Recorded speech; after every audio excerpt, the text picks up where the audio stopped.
በቢዝነስ ሞት የሚባል ነገር MOAT ነው። ሞት የቢዝነስ ሞት የሚባል ነገር ሞት ማለት ምንድነው? ከለላ እንደማለት ነው።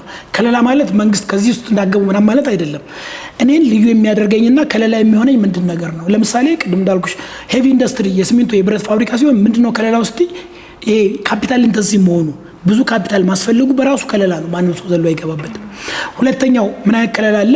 ኢንተሌክቹዋል ፕሮፐርቲ በፓቴንት ከቨርድ የሆነ ነገር ስለሆነ አንቺ የፈጠርሽው ነገር ካለ እንዴት እንደሚፈጠር ባቅም ራሱ መግባት አልችልም። ምክንያቱም በፓቴንት ከቨርድ ስለሆንሽ ይሄ ራሱ አንድ ከለላ ነው። የተለያዩ ህጋዊና በህግ ግን የግድ በህግ የተደገፉ ሳይሆኑ በቴክኒክ የተደገፉ ከለላዎች አሉ። ያ ከለላ ካለኝ ቢዝነስ ውስጥ ሊገባ ይችላል። በአስተማማኝ ደረጃ በዘላቂ ደረጃ ያ ነገር ሊሄድ ይችላል። ነገር ግን ገና ለገና ሐሳብ ኢቭን አዲስ እንኳን ሐሳብ ቢሆን ሐሳቡ ወደ ተግባር ለማምጣት ቀላል ከሆነ ልክ እኔ እንዳሰብኩት የኔን ስታይ አንቺ ትገቢያለሽ። ወንጀል አይደለም፣ ናቹራል ነገር ነው። ግን ድርጅቱ ወዲያው አትራፊነቱ ይቀንሳል።